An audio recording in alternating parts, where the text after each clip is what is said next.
That's Doug Bruce and Somewhere Better to Be. Well, I don't know where there would be much better to be than on the road touring to country music fans right around the country. And our next guest has just finished up in Mildura for the week, and now he's in country Victoria. I think he's heading to Broken Hill, and it's the heartland of country music. If it is, it's Sunny Coast's own Don Costa, and he joins us now to talk about his new single, which is skyrocketing up the charts. And he joins us now. G'day, Don. Thanks for joining us. G'day, Darren. G'day, Tracy, and g'day all listeners. Mate, congratulations. Funny, Tracy, a couple of weeks ago, she pulled the single out, and she gives me a listen to everything that's upcoming, and she pulled the track out, and she starts playing it, and next minute I'm singing along to it. And she goes, "What's going on?" And I said, "That's the funny thing about country music, is that it's generational. Someone may not know that song, and I remember Hal Ketchum doing that in the early 90s.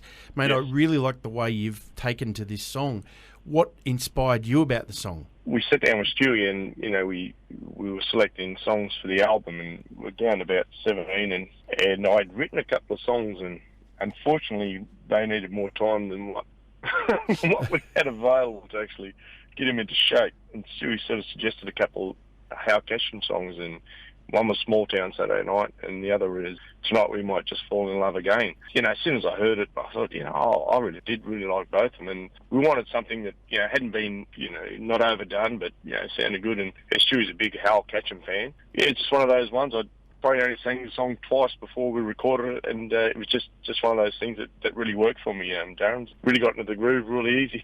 Even though it made it to number 2 originally on the charts for that, it would fair to say that most Australians, apart from the devout fans, probably would never have heard the song. I agree, yeah. Well, this is what we were sort of looking for, something that had done well but was obscure to Australian fans. Introduce or new music that people haven't heard a lot. I think that's what we sort of try and do if we can, yeah. And a couple of things, Don. Congratulations. It's gone straight into the charts at number 34, so congratulations on that one. I'm so happy about that, Tracy. It's interesting. We work really hard, 100,000 kilometres a year driving, and I don't know how many kilometres I do flying. When you hear news like that, it's worth it, I mean, I know it's only 34, but it's in the chart. Are you doing a show tonight? Just been doing some shopping centre promotions today and tomorrow in Horsham in Victoria. I'm doing another promotion off for the new album in Mildura on Friday, back in the shopping centre, then off to Broken Hill for a couple of shows at the Demo Club. So, look, it's been a really good year. I've had lots of shows and lots of events. I feel very fortunate to be doing what I love. I recorded an EP with Stewie in 2008. I think 3 of the songs off the EP charted, and I just sort of really was looking forward to the opportunity again to work with Stewie. And he's a great fellow to work with. We're very like-minded in our taste for music. So it's just, for me, it was just that opportunity. Here we are in 2015.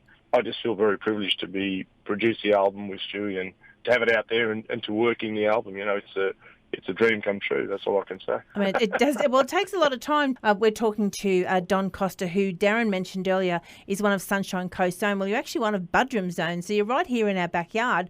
Yes. So on an average, like I know this year is probably a little bit bigger with the new album coming out, and you've just got the release and that. How long of the year are you away from home? Oh, look, it does vary, but, it's very common to be on the road, 3 weeks out of 4. As a full-time entertainer, performer, you have to stay very active to sustain it all. I mean, that's been my sole job income for the last 15 years.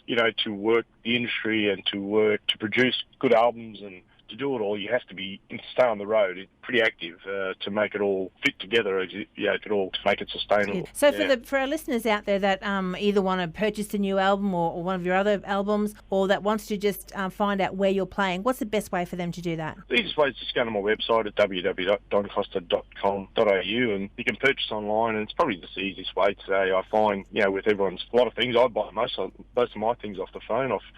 So it's just so easy to just follow the prompts, and we mail out stuff very, very quickly. And it's just so simple today to just follow the prompts and go on my website, and there's a few to select from. But the latest album, The Fire Still Burns, is the one that I'm really, really keen to get out there as much as possible. Well, hopefully next time we'll be able to key it up when you're local, and you'll be able to come on into the studio and sing us a song in person. I think that'd be great. That'd be fantastic. Look, I really appreciate the support. I've been so fortunate to have a great fan base and be accepted by so many different events and festivals throughout Queensland and Australia that I just feel very privileged. It's been a fun ride, I can tell you. Look forward to having Don Costa back in this small town, but at the moment we're going to go out with this week's number 34 and his new single, Small Town Saturday Night, Don Costa.